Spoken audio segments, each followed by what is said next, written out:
ஆண்டவர் மேல இருந்து கண்ணோக்கி பார்க்கிற நேரம் என்னவென்று ஒரு மனுஷன் ஆராய்ந்து பார்த்தான். ஒரு மனுஷன் 24 மணி நேரமா யோசிச்சே இருந்தான். என்னதை யோசிச்சான் தெரியுமா? ஆண்டவர் மேல இருந்து மனுஷனை எப்ப கண்ணோக்கி பார்க்கிறாரு என்று சொல்லி அந்த மனுஷன் ஆராய்ச்சி பண்ணினே இருந்தான். கரெக்டா கண்டுபிடிச்சிட்டான். அந்த மனுஷன் என்ன பண்ணும்னா கரெக்டா கண்டுபிடிச்சான். கர்த்தர் இந்த நாள்லதான் இந்த நேரத்துலதான் பாக்குறாரு அப்படின்னு சொல்லி கண்டுபிடிச்சு அந்த நேரத்துல முட்டி இட்டு கதறி அழுது அங்க இருந்து என்ன வேணுமோ அதை பெற்றுக்கொண்டான். அங்க இருந்து என்ன வரும்? அறிவு வரும். என்ன வரும்? ஆசீர்வாதம் வரும். என்ன ஆசீர்வாதம்? அறிவு தான். ஒரு காரியத்தை நம்ம செய்யணும்னா அதை எப்படி செய்யணுங்கிறத ஞானத்தை கொடுப்பாரு. அவர் பணத்தை கொடுக்க மாட்டாரு. நீங்க தப்பா நினைக்க கூடாது. பணத்தை வாங்கிட்டு ஓடிடுவான் அப்படின்னு பணம் எல்லாம் கொடுக்க மாட்டாரு. அந்த ஞானத்தை அவன் பெற்றுக்கொண்டான். இப்ப அந்த ஞானத்தை வச்சு பணம் பெருசா ஆயிடுச்சு. பணம் மூட்டை அப்படியே கிட்டத்தட்ட 10 வீடு இருந்தாலும் அங்க அடுக்கி வைக்கிறதுக்கு இடம் இருக்காது. அப்படி பணம் ஆயிடுச்சு. இப்போ அவரு கண்ணுல இந்த கடவுள் பார்த்தாரு பாத்தீங்களா? அவர் என்ன பண்றாருன்னா, இவன் இந்த ஐஸ்வர்யவான் ஆண்டவர்கிட்ட நேரத்தை பார்த்து நிமிஷத்தை பார்த்து கண் கலங்கி அழுது கதறி கேட்டான் பாத்தீங்களா? இப்ப கேட்டு இருக்கிற அந்த மனுஷன் மூட்டை மூட்டையா பணத்தை சேர்த்தாச்சு. இப்ப ஆண்டவர் இவனை கண் நோக்கி பார்த்து கொண்டிருக்கிறாரு. இவன் என்ன பண்றான் அப்படின்னு சொல்லி இவன் ஆண்டவரை நோக்கி கண் நோக்கி பார்த்தான். இப்ப ஆண்டவர் இவனை பார்த்து நிற்கிறாரு. இவன் என்ன செய்யறான்னு சொல்லி எதுக்கு முடியா வச்சிருக்கிறான். சரி, இவன் என்ன பண்றான்னு பார்த்தா இவன் சொகுசா வாழ்ந்துட்டு இருக்கிறான்.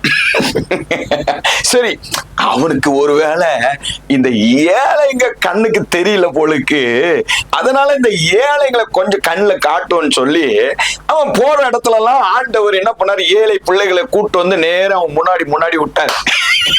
இவன் பாக்குறான், ஐயோ அந்த தரித்திரம் ஒட்டிடக்கூடாதுன்னு சொல்லி திரும்பிக்கிறான். திரும்பினவுடனே ஆண்டவர் என்ன பண்ண இங்க கூட்டு நிறுத்துறாரு. எதுக்கு? அந்த ஏழை பிள்ளைங்களை. ஐயோ இங்கே வந்துருச்சுன்னு சொல்லி ஏசிக்குள்ள போய் உட்கார்ந்துட்டான். இவரை பார்க்கும்போது இவரை சுத்தி ஐஸ்வர்யவான்கள் தான் இருக்கிறாங்க, ஏழைங்க இல்ல. ஆனா ஆண்டவர் என்ன பண்றாரு? எப்படியாவது இவனை வெளியே கொண்டு வரணுமே. ஏன்னா இவனை சுத்தி இருக்கிறவங்க ஐஸ்வர்யவான், ஏன்னா இவர் ஐஸ்வர்யவான், இவரை சுத்தி இருக்கிறது ஐஸ்வர்யன். ஏழைகள் பக்கத்துல போக முடியாது, விட மாட்டாங்க. அப்ப ஆண்டவர் என்ன சொன்னாரு? ஆண்டவர் என்ன பண்ணாரு? என்னடா இது, எல்லாத்தையும் கொடுத்துட்டோம், இந்த ஏழைங்க என்ன நோக்கி கூப்பிடுறாங்களே, இவன் ஐஸ்வர்யவான எல்லாத்தையும் வச்சுட்டு அப்படியே உட்கார்ந்து இருக்கிறானே, இவனை அவங்களுக்கு கொடுக்க வைக்கணுமே அப்படின்னு சொல்லி அங்கேயும் இங்கேயும் பார்த்தாரு. இவன் கிட்ட ஆண்டவர் போக முடியல. ஏன்னா இவனை சுத்தி இருக்கிற பெரிய பெரிய பணக்காரங்க.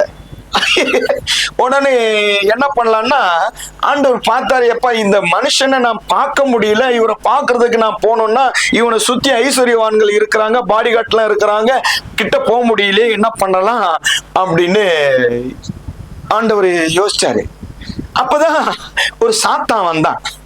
அவன் வந்தான், எப்ப இந்த மாதிரி ஒருத்தரை பாத்தியாப்பா, ஜெகன் ஒருவர் ரொம்ப பணத்தை வாங்கிட்டு மூட்டையை கட்டிட்டு போயிட்டாரு, இப்போ அவரை நான் பார்க்க முடியல, நீ பாத்தியான்னு கேக்குறாரு.